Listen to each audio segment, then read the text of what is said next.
حضرت زینب سلام اللہ علیہا کا خطبہ جو آپ نے یزید کے دربار میں دیا، تاریخ اسلام کا ایک نہایت جاندار اور جرات مندانہ بیان ہے۔ یہ خطبہ نہ صرف مظلومیت اہل بیت کی ترجمانی کرتا ہے، بلکہ ظالم کے دربار میں حق و صداقت کی صدا بن کر گونجتا ہے۔ حضرت زینب کا خطبہ درباری یزید میں بسم اللہ الرحمن الرحیم، تمام تعریفیں اس اللہ کے لیے ہیں جو اہل عالم کا پالنے والا ہے، اور درود و سلام ہو محمد صلی اللہ علیہ وآلہ وسلم پر اور ان کی پاک و طیب آل پر۔ میں زینب ہوں، علی کی بیٹی۔ میں نے اپنے بھائی حسین کو شہید ہوتے دیکھا، مگر تو سمجھ رہا ہے کہ تو کامیاب ہو گیا۔ ہم نے صرف اللہ کے لیے قربانی دی ہے۔ ہم نے دین محمدی کو بچانے کے لیے سب کچھ قربان کیا ہے۔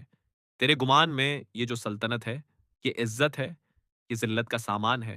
میں نے کربلا میں اپنے امام کا خون بہتے دیکھا ہے، مگر تو یہ نہ سمجھنا کہ ہم کمزور ہو گئے۔ فواللہ لا تمہوا ذکرنا اولا تمیت وہینا، قسم ہے خدا کی، تو ہمارے ذکر کو مٹا نہیں سکتا، تو ہمارے وحی کے پیغام کو ختم نہیں کر سکتا۔ یہ خون رائے گا نہیں جائے گا، یہ شہادتیں آنے والی نسلوں کو بیدار کریں گی۔ اے یزید، آج تجھے اللہ نے یہ موقع دیا ہے کہ تو اپنے ظلم و استبداد سے زمین و آسمان کو ہلا دے اور اپنے شیطانی مکر و فریب سے ہمیں رسوا کرے، لیکن تو یہ نہ سمجھ کہ یہ سب کچھ تو نے اپنی طاقت کے بل پر حاصل کیا ہے، بلکہ یہ اللہ کا ایک مہلت دینا ہے تاکہ وہ تجھ سے انتقام لے اور تیرے گناہوں کی مقدار کو پورا کرے۔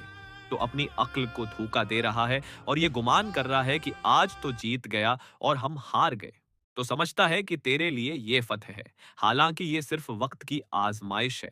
تو یاد رکھ، وہ دن دور نہیں جب تو خدا کے حضور کھڑا ہوگا اور تیرے اعمال کا حساب لیا جائے گا۔ کیا تو یہ سمجھتا ہے کہ تو نے ہم پر ظلم کر کے ہمیں ذلیل کر دیا اور یہ کہ تو ہمیں رسوا کر کے اپنے مقصد میں کامیاب ہو گیا؟ نہیں، ہرگز نہیں، بلکہ ہمیں فخر ہے کہ ہم نے اپنے خون سے دین محمدی صلی اللہ علیہ وآلہ وسلم کو بچایا۔ تو رسول خدا کا نواسا شہید کرتا ہے اور پھر خوشیاں مناتا ہے، تو اپنی چھڑی سے ہمارے سید و سردار حسین کے ہونٹوں پر مار رہا ہے۔ اے یزید، یاد رکھ، رسول خدا کے لبوں پر یہ ہونٹ آتے تھے جن پر آج تو ظلم کر رہا ہے۔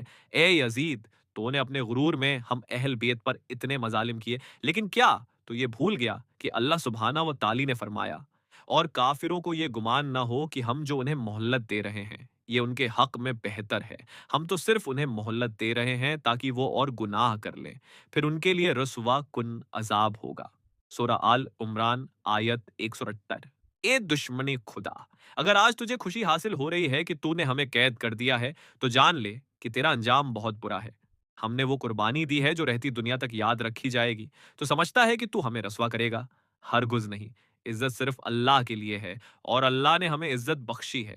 یاد رکھ، آن قریب تو اپنے انجام کو پہنچے گا اور اللہ کے ہاں ہمارے اور تیرے درمیان فیصلہ ہوگا۔ ہم نے دین محمد کو بچا لیا، تو نے فقط اپنی آخرت برباد کی۔ ہم نے کربلا میں سر کٹوائے مگر حق کو سرنگو نہ ہونے دیا۔ حضرت زینب نے یزید کے دربار میں جو خطبہ دیا، وہ صبر، شجاعت، علم اور دین کی سربلندی کی ایک عظیم مثال ہے۔ یہ خطبہ نہ صرف باطل کے خلاف احتجاج تھا، بلکہ آنے والی نسلوں کے لیے حوصلے، غیرت اور دین پر ثابت قدمی کا پیغام بھی ہے۔